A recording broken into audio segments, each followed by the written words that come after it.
हाँ जी, नमस्कार।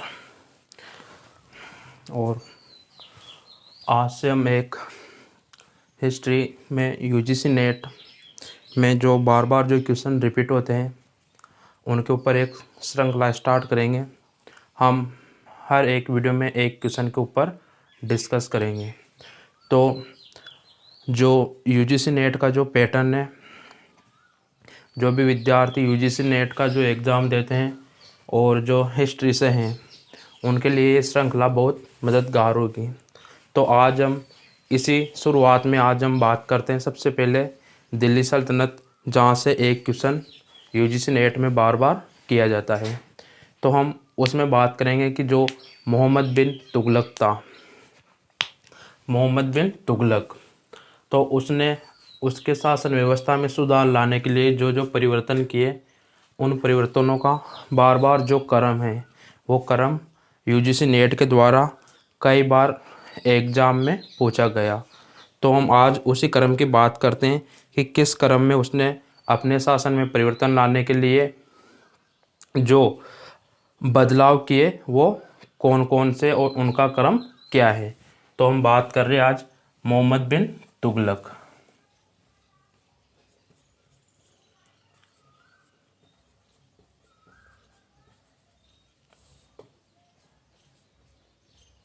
मोहम्मद बिन तुगलक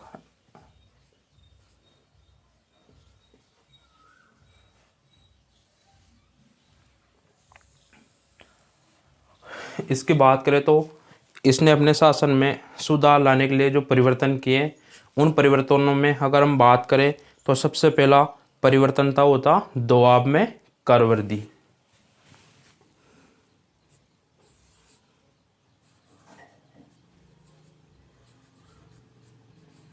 दोआब में करवर्दी, जो गंगा नदी का जो दोआब क्षेत्र था उस क्षेत्र में मोहम्मद बिन तुगलक के द्वारा कर में वृद्धि की गई। अब ये कब की, किसके, तो ये इसका जो टाइम था वो था 1325 और 26।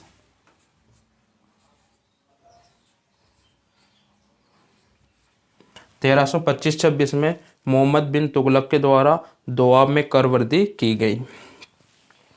इसी समय जो मोहम्मद बिन तुगलक था ये पहला शासक था जिसने अकाल राहत की शुरुआत की।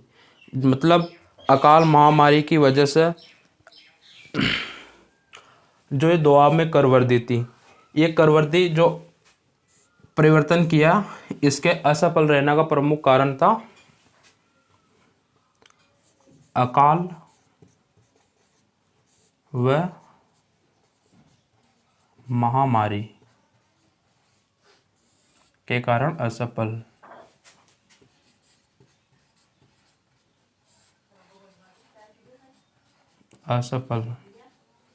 ये इसका असफल होने का प्रमुख कारण था कि जब ये करवर्दी की गई उस टाइम दोआब क्षेत्र में अकाल पड़ा और वहाँ एक महामारी भी आई, इस कारण ये जो परिवर्तन था वो असफल हुआ। इसी अकाल के समय मोहम्मद बिन तुगलक के द्वारा अकाल संहिता का गठन किया गया। संहिता का गठन, अकाल संहिता का गठन करने वाला मोहम्मद बिन तुगलक, MBT, मोहम्मद बिन तुगलक प्रथम सुल्तान था ये, जिसने अकाल संहिता का गठन किया। प्रथम सुल्तान।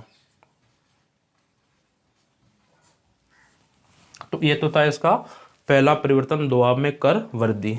अब हम बात करते हैं इसके दूसरे परिवर्तन की। जो इसका दूसरा परिवर्तन था वो था राजधानी परिवर्तन।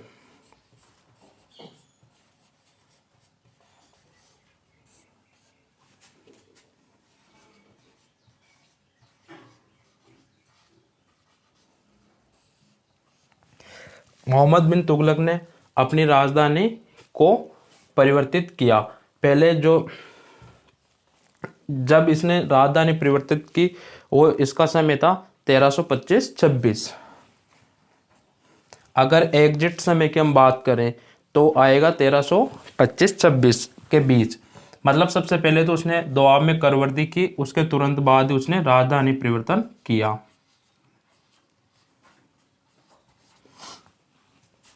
इसने जो राजधानी परिवर्तन किया वो दिल्ली से, पहले इसकी राजधानी थी दिल्ली, दिल्ली से राजधानी ले गए अपनी देवगिरी,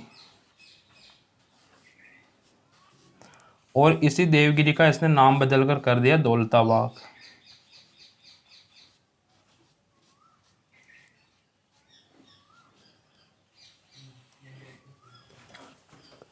राजधानी परिवर्तन 1325-26 दिल्ली से देवगिरी ले गया और देवगिरी का नाम इसने बदलकर कर दिया दौलताबाग। तो ये तो था इसका दूसरा कर्म, पहला दोआब में करवर्दी, फिर राजधानी परिवर्तन। इसके बाद जो इसने शासन में सुधार के लेके जो आगे परिवर्तन किए, तो हम तीसरे परिवर्तन की बात करते हैं।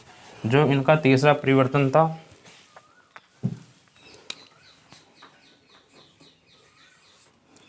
जो तीसरा परिवर्तन था वो था सांकेतिक मुद्रा का प्रचलन।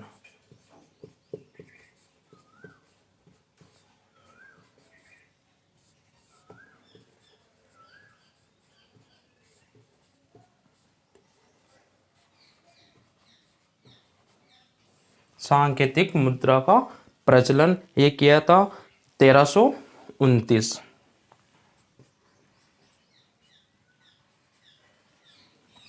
इस सांकेतिक मुद्रा के प्रचलन में इसने कांसे के सिक्के चलाए।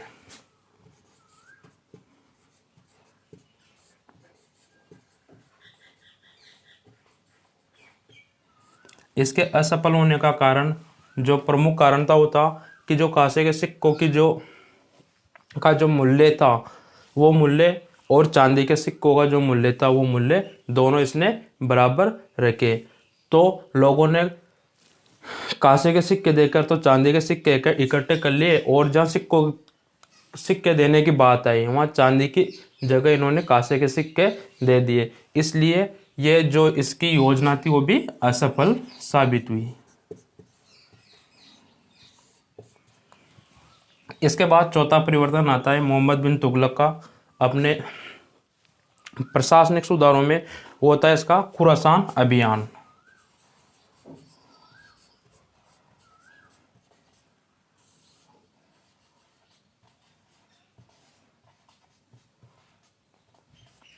जो ये खुरासान अभियान था इसका समय है 1332-34।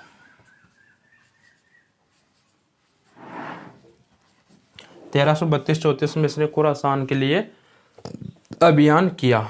इसके बाद जो पांचवा है वो है खुरासान अभियान 1332-34। पांचवा जो है वो एक कराचिल अभियान।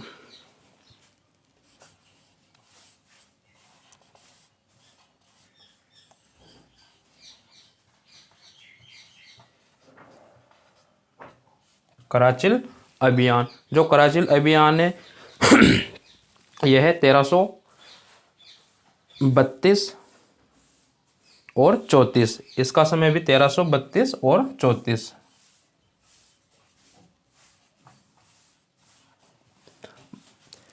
इसके असफल होने का कारण था कि मोहम्मद बिन तुगलक ने अपनी सेना को अभियान से पहले ही एक पूरे साल भर का वेतन पहले से ही एक्स्ट्रा दे दिया था, और ये वेतन दे दिया और ये अभियान भी असफल हुआ, अभियान भी पूरा नहीं हुआ। इसलिए इसे आर्थिक रूप से भी बहुत जोखिम उठाना पड़ा।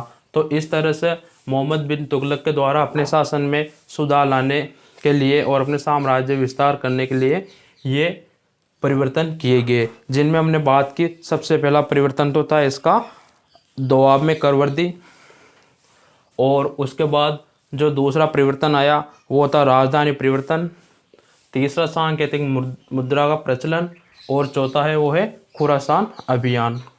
तो उम्मीद करता हूँ कि आपको ये मोहम्मद बिन तुगलक के बारे में जो छोटी सी जानकारी दी ये आपको समझ में आई होगी। हर बार यूजीसी नेट लगभग हर बार यूजीसी नेट के द्वारा किसी न किसी पेपर में ये सवाल पूछा जाता है, और सवाल पूछने का जो तरीका है वो ये है कि इनका जो कर्म है उस कर्म को सही तरीके से निर्धारित किया जाता है। तो धन्यवाद। आज का अपना जो सेशन था वो यहीं समाप्त हुआ।